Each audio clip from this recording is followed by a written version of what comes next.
Hello అండి. Welcome to Sandhya's kitchen. ఈరోజు నేను దొండకాయ పచ్చడి ఎలా చేయాలో చెప్తానండి. ఇది రైస్‌లోకి మంచి కాంబినేషన్. పుల్ల పుల్లగా ఏ కూర లేకపోయినా పచ్చడితోని తినేయొచ్చు. So, let's start the process. ఇక్కడ అల్లం తీసుకున్నానండి.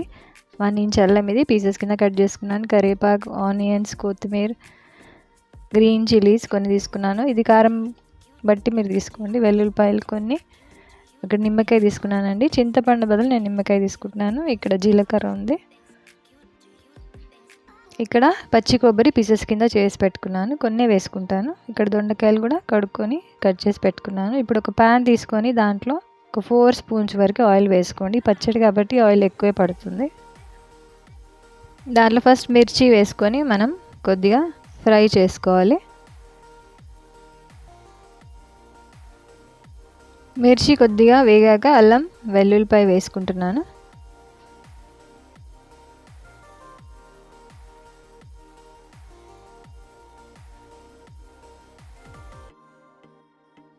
అన్నీ ఒకటేసారి వేసి ఫ్రై చేయకుండా కొద్ది కొద్దిగా బ్యాచ్ వైజ్గా వేసుకొని ఫ్రై చేసుకోండి.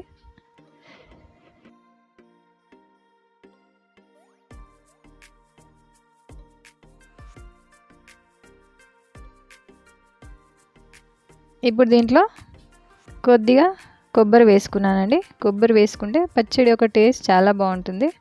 యాక్చువల్లీ అయితే పచ్చి కొబ్బరి వేయరు. సో నేను ఇక్కడ వేస్తున్నాను. టేస్ట్ చాలా బాగుంటుంది. ఇక్కడ మంచి కలర్ కోసం ఒక 1 టీ స్పూన్ పసుపు వేసుకున్నాను.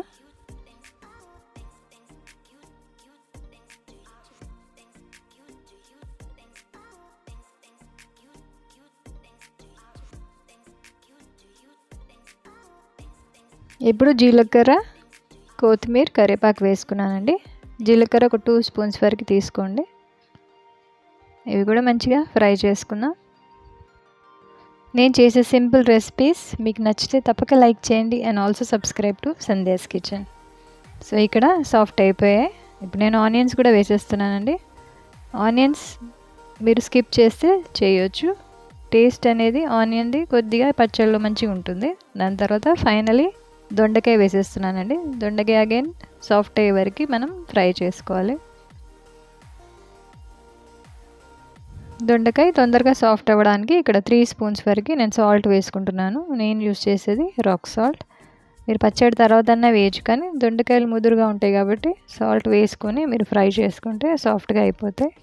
కాసేపు మూత పెట్టుకొని మీరు సిమ్లో పెట్టి ఫ్రై చేసుకోండి. చూడండి, దొండకాయ కూడా సాఫ్ట్ అయిపోయింది. ఇప్పుడు మిక్సీ పట్టుకుందాం మనం.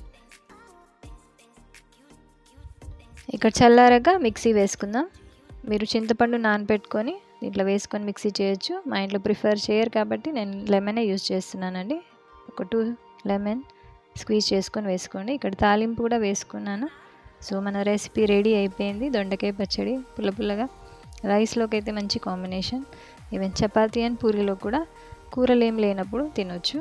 సో తప్పకుండా నా స్టైల్లో ఇలా ట్రై చేయండి. ఈ పచ్చడిలో ఆనియన్ ఇంకా కొబ్బరి టేస్ట్ చాలా బాగుంటుంది.